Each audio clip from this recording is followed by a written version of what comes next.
The tray tilts. Just slightly, just enough. And $600 worth of red wine lands directly on Marcus Webb's white dinner jacket. For 1 second, nobody breathes. Aaliyah's hand is already up, her voice already moving, trained by 2 years of absorbing exactly this kind of moment without breaking. "Sir, I am so sorry. Let me get something too." His hand closes around her wrist. Not fast, not frantic, slow, the kind of grip that doesn't need force because it already assumes it owns whatever it touches. "Do you have any idea," Marcus says, pulling her slightly forward, "what this jacket costs?" "Sir, please let go of my—" "No," his voice drops, carries, the nearest tables go completely still. "Answer the question. What does someone like you even make in a month? Could you even afford to replace this?" "Someone like you."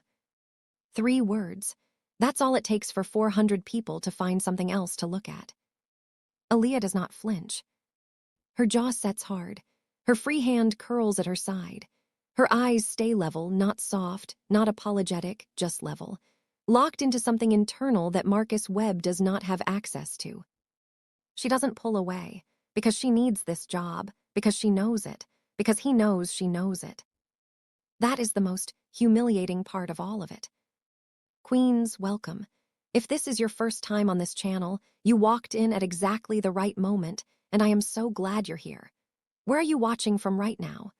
Drop your city in the comments because I genuinely want to know who's in this room with me tonight. Hit that subscribe button and stay close, because what is about to happen in this ballroom is going to change everything, and you do not want to miss a single second of it. From the far end of the ballroom, a chair moves. Nobody registers it immediately. Jae-young doesn't rise dramatically. He doesn't call across the room or raise his hand. He simply sets his glass down with the quiet, absolute precision of a man who has already decided and stands. And begins walking. Even steps, unhurried, the way someone moves when they are completely certain the situation will hold itself still until they arrive. Daniel, sitting 2 chairs down, watches his boss cross the room and goes very still. His hand drops below the table, not because a weapon is needed, but because Daniel has worked beside this man for 6 years, and he knows what that particular walk means. It means someone is about to understand, in permanent terms, that they have made a serious error in judgment. Jae-young stops 1 foot behind Marcus. Doesn't touch him, doesn't announce himself. Looks at Aaliyah first, a brief, direct check, the kind that's only looking for one thing, and then his eyes drop to the hand around her wrist. Let go of her. Not a command, a statement of fact, the same tone someone uses to say the road ends here. Marcus turns, already preparing a dismissal, already loading the right expression, and then he sees Jae-young's face. Something in the back of Marcus Webb's brain sends a signal he can't fully name, but absolutely follows. He lets go. "This doesn't involve you," Marcus says. The confidence has already bled out of it. "You put your hand on an employee of this hotel." Jae-young's voice doesn't shift once. "In front of 400 people, it involves everyone in the room. She ruined The jacket is worth $3,000. I know because I was seated 12 feet away and I could read the label when you removed it from your chair." A pause so precise it could draw blood. "I'll have the hotel send a replacement in the morning. We're done here." Marcus stares at him. The room waits. Even the waitstaff stop moving. "Who do you think you are?" Jae-young doesn't answer that. He simply looks at Marcus the way someone looks at a very minor inconvenience. Not with anger, not with contempt, with the specific expression of a man who has genuinely, completely moved past this interaction while the other person is still standing inside it. Marcus leaves. Not quickly, not dramatically. He just goes, like something in him understood that staying would cost more than walking away. Jae-young turns to Aaliyah. "Are you hurt?" Not "are you okay?" Not "I'm sorry that happened." Just "are you hurt?" Like the only thing that matters right now is the actual physical answer. She blinks. No. He nods once and walks back to his table. That is the whole thing. Aaliyah stands in the center of that ballroom holding an empty tray, and for the first time in 2 years, she genuinely doesn't know what to do with herself. 3 days pass, and she cannot stop thinking about him, which irritates her more than she can explain. She has a brief due in 11 days, a property law exam in 3 weeks, a mother who calls every Sunday expecting a different answer to the same question. She thinks about him constantly. It isn't just attraction, she tells herself that, means it mostly, or not only that. It's the way he moved across that room. It's are you hurt instead of are you okay? It's the fact that he walked away without collecting anything, without waiting to be thanked, without leaving his name. She is used to people wanting something for what they give. He just walked back to his table. On day 4, Ms. Cho calls her into the office. Permanent reassignment, penthouse floor, better rate, no more overnight galas. Aaliyah stares at her. Why? Ms. Cho opens her mouth, closes it. Management decision. Whose management? The pause that follows answers the question completely. The hotel values your work, Aaliyah. This is a good opportunity. She walks out knowing exactly whose decision it was. Penthouse floor is different. Quieter, 4 suites, almost no traffic. The staff here speak in shorter sentences and move with a certain specific efficiency, like the air at that altitude runs on different rules. Suite 12 is Jae-young. She works this out not from being told, but from the pattern. The way other staff answer questions about that corridor with their eyes instead of their mouths. The way Daniel nods at her once on her first shift, brief, neutral, like she has simply arrived somewhere she was already expected. On day 2 of her new rotation, she knocks on Suite 12 with the afternoon cart. The door opens. Dark shirt, no jacket, phone in hand. He steps back to let her in without looking up. She sets the tray down. You didn't have to do that. He doesn't ask what she means. The hours suit you better. That's not, she stops, steadies. You had me moved, I didn't ask for that. No, you didn't. Then why? Because the overnight gala rotation is unnecessary for someone who has a property law exam in 3 weeks. The room gets a very specific kind of quiet. How do you know about my exam? The textbooks on your service card, I noticed. It's the right answer, a reasonable answer. Exactly the right amount of information for someone who simply paid attention in passing. Aaliyah stores it in the part of her brain that has been training for 2 years to hear the thing underneath what people say. Don't do things for me, she says, even flat. I handle my own life. I understand. Do you? Yes, he picks up his phone. You can leave the service. She does. Her hands are not completely steady on the cart when she gets back to the corridor. She doesn't look at them. She just keeps walking. The problem, and she is honest enough with herself to call it exactly what it is that he doesn't behave the way she expects powerful men to behave. He doesn't pursue. He doesn't perform. He doesn't run the moves she has watched men run her entire life when they've decided they want something. He just notices her.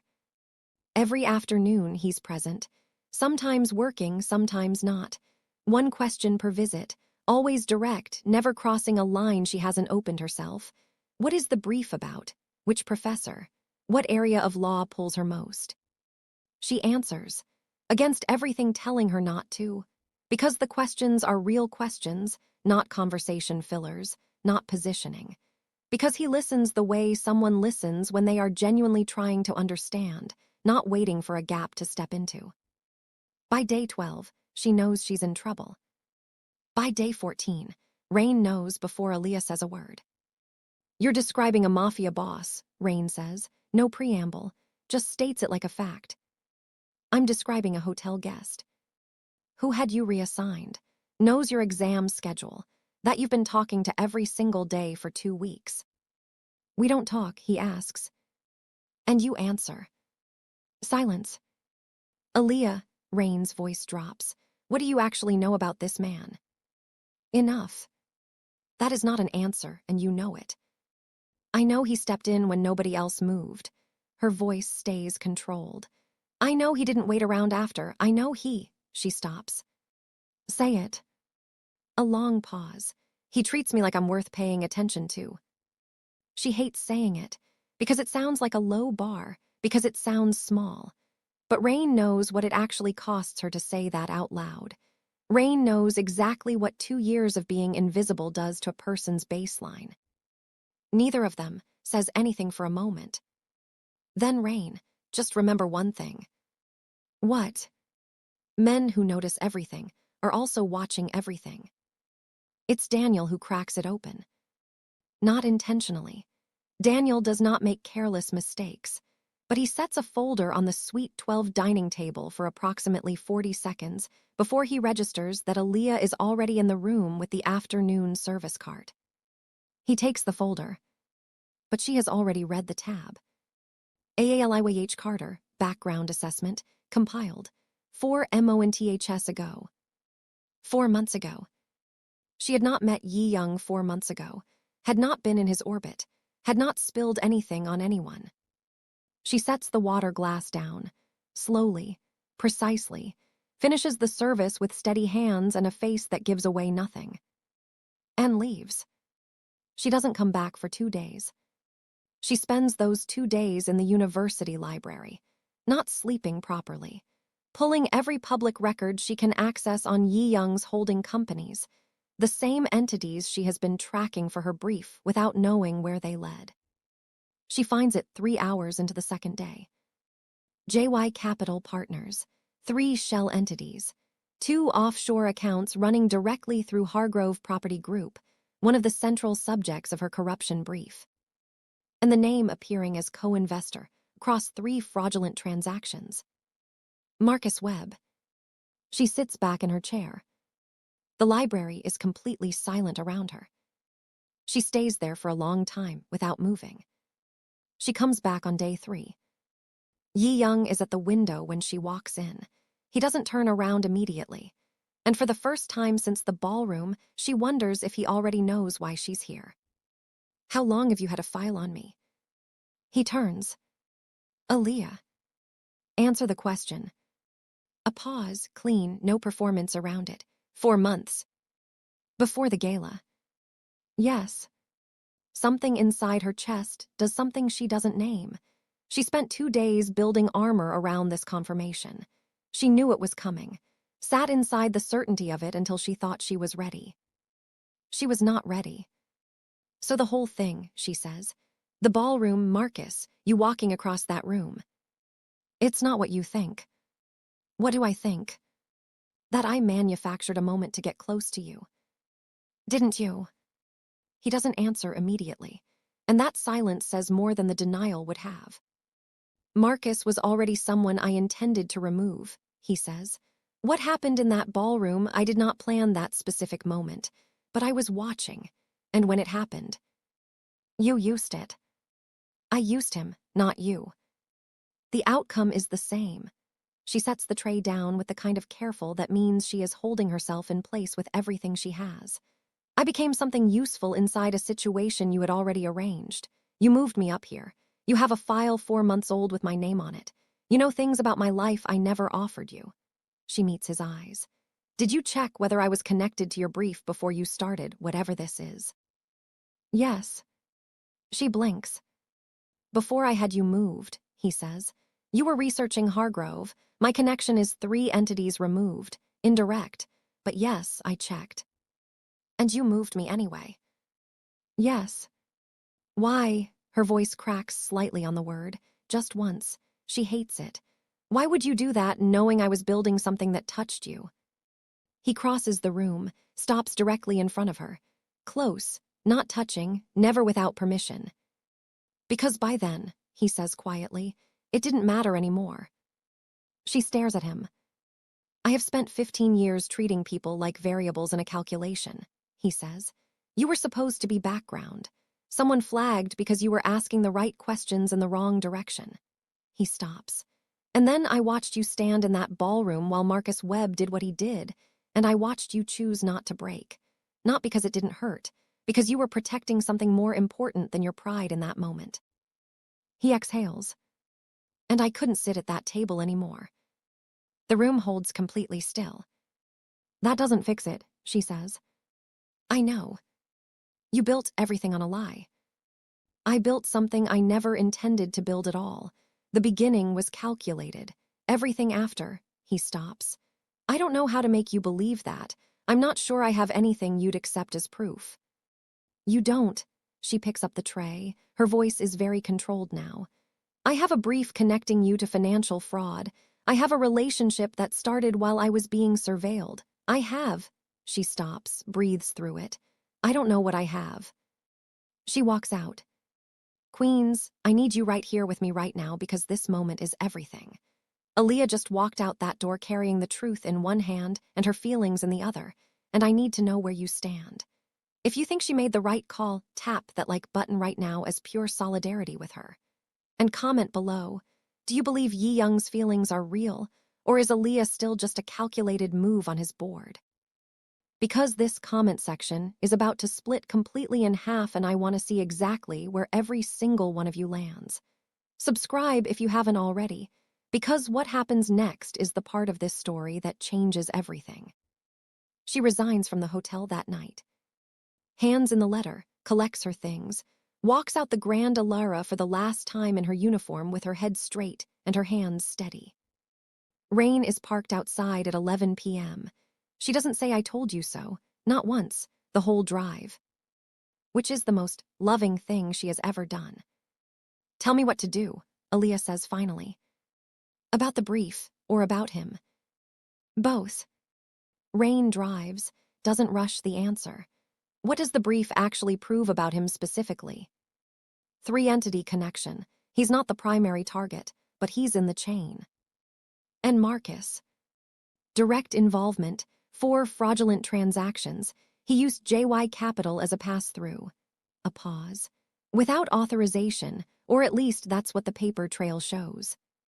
Do you believe the paper trail? Aaliyah is quiet for a long moment. I think Marcus was running the fraud through Jae-young's name, she says. I think Jae-young found out, and I think... She looks out at the city moving past the window. I think Marcus didn't just defraud the victims. I think he set Jae-young up to be the face of it, to take the fall when it collapsed. Rain lets that breathe. So the man who stepped in to protect you, she says carefully, was also the man Marcus was in the process of destroying. That doesn't make him innocent. No, Rain glances over, but it might make him honest. 3 days of silence. Aaliyah doesn't reach out. Jae-young doesn't reach out. She works through the brief in the library, doesn't sleep enough, calls her mother Sunday and performs fine convincingly. On day 4, a package arrives at her apartment. No name on the outside. Inside, 15 pages, wire transfers, shell company registrations, forged authorization signatures, a complete financial reconstruction of Marcus Webb's operation, including 3 corporate signatures executed under Jae-young's company name without his knowledge or consent. At the bottom of the final page, written by hand, the truth was always going to come out. I wanted you to have it first. No name, no numbers, nothing. She reads it twice all the way through. Then she sits at her kitchen table for a long time not moving. Then she picks up her phone. He gave me the evidence, she tells Rain. Evidence that implicates him too. The forged signatures open his organization to investigation, even as the victim in the fraud. Her voice is steady, careful. Rain, if I submit the brief with this documentation, it starts an investigation into Marcus, but also into JY Capital, also into Jae-young. I know. He sent this to me knowing that. A silence, longer than the others. Aaliyah, Rain's voice is quiet. What are you going to do? She goes back on a Thursday night. Not in her uniform. Jeans and a coat, and the expression on her face that everyone who knows her recognizes. The one that means the decision is already inside her, and she's arriving to say it out loud. Daniel is at the elevator. He looks at her for a moment, then steps to the side without a word. She knocks on suite 12. The door opens after 7 seconds. Jae-young looks at her. He doesn't say, "I knew you'd come back." He doesn't reach for her. He looks like a man who has been holding himself very still for 4 days and is only now, in this exact second, exhaling. She holds up the document.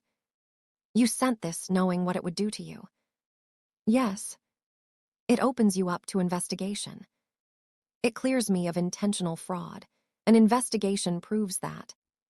"An investigation also dismantles everything you've built your privacy behind. You know that." "Yes." She looks at him hard. "You could have buried this. You have the resources to make this disappear completely. I never would have found the full connection." "I know." "Then why?" He holds her gaze. "Because you have spent 2 years studying the way power is used to bury the truth. Because you were building something that actually told the truth about a system that runs entirely on silence." He pauses. "And because I needed you to know that I was not one of the people working to keep it silent. Even if it costs you." Especially then. Something in her expression shifts. Not softness exactly. More like the slow, deliberate removal of something she has been holding in place with enormous effort for 4 straight days. "I'm submitting the brief," she says. "Full version with every page of this." "I know." Investigation into JY Capital opens alongside Marcus. "I know. And you're not calling anyone to slow that down." "No." She holds his eyes for a long moment. "I need to ask you one thing, and I need the real answer." "Yes." "The night of the gala, if it hadn't been me standing there with that tray, if it had been anyone else, would you have crossed that room?" He takes the question seriously, doesn't rush it, doesn't reach for the answer that would land best. He sits inside it the way she's learned he sits inside everything that actually matters, without performance, without strategy. "Marcus was already going to face consequences," he says. "I had something quieter arranged, something that didn't require a room full of witnesses." He pauses. "What happened in that ballroom happened because of you, because of the way you were standing, because of what I saw in your face when you decided not to break." His voice drops slightly. "The honest answer is no. I would not have walked across that room for anyone else." She takes that in, holds it, turns it over. "That's the most terrifying thing you've said to me," she tells him. "I know." "Because it means the feeling was real." "Yes." "And now I have to figure out what to do with something real when the beginning of it wasn't." She doesn't reach for him. Tonight isn't for that. But she doesn't leave either. She crosses the room and sits on the couch. After a long moment, long enough that she could still change her mind, long enough that he doesn't assume anything, he sits across from her. And they talk, actually talk. For the first time without armor between the words, without surveillance underneath them, without distance held carefully in place like something that might shatter if they let it go.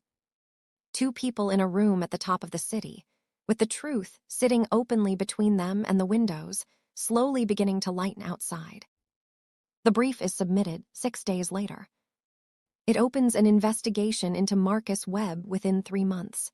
Federal fraud charges land 8 months after that. 3 other developers get pulled into the case. Hargrove Property Group is dissolved. The people it was built to silence finally get to be loud. JY Capital is investigated simultaneously. Jae-young cooperates completely. No delays, no legal maneuvers built to slow the timeline, no quiet calls made to people who might make the problem smaller or more manageable. The forged signatures are confirmed as fraudulent inside the first 3 weeks. His direct liability is limited to what it always was, the actions of a man who was deceived, not the man doing the deceiving. But the investigation is public. It strips away several layers of the quiet insulation he has operated behind for 15 years.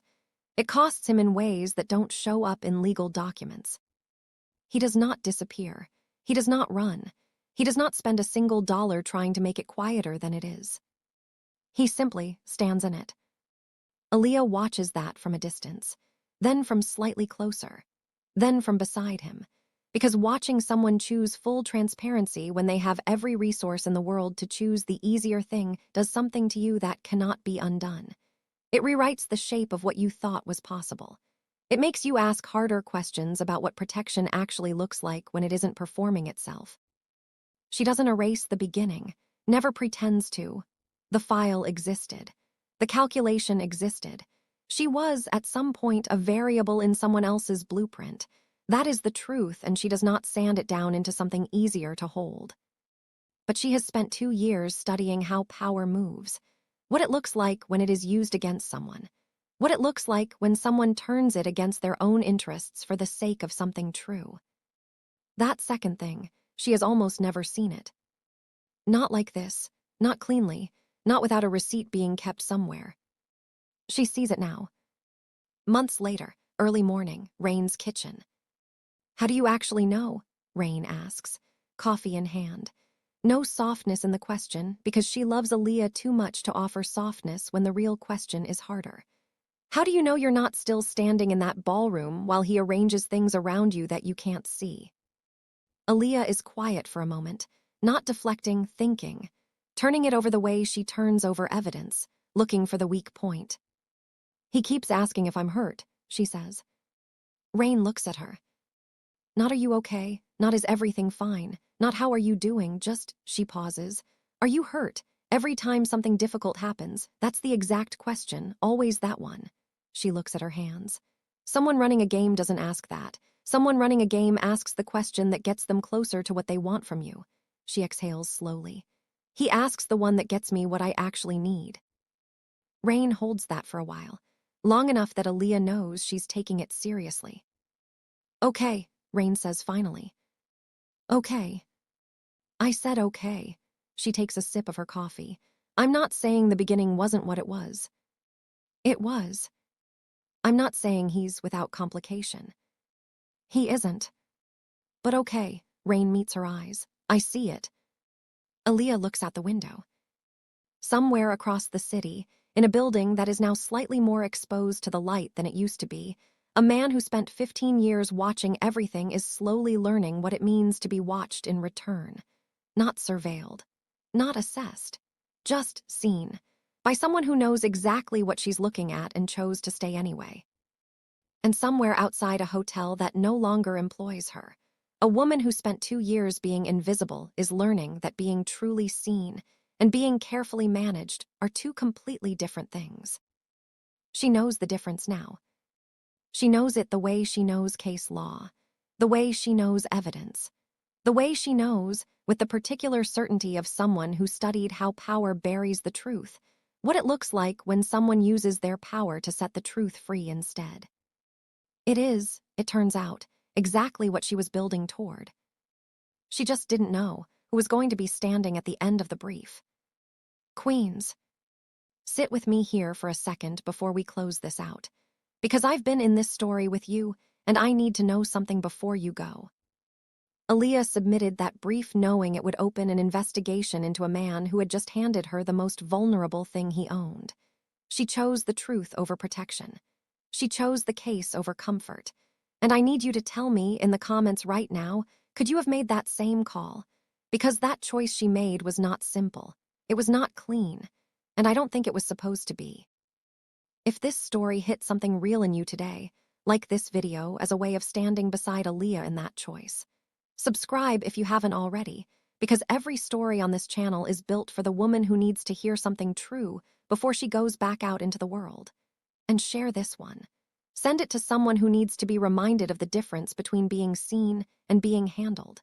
She'll know exactly why you sent it. This has been Untouchable.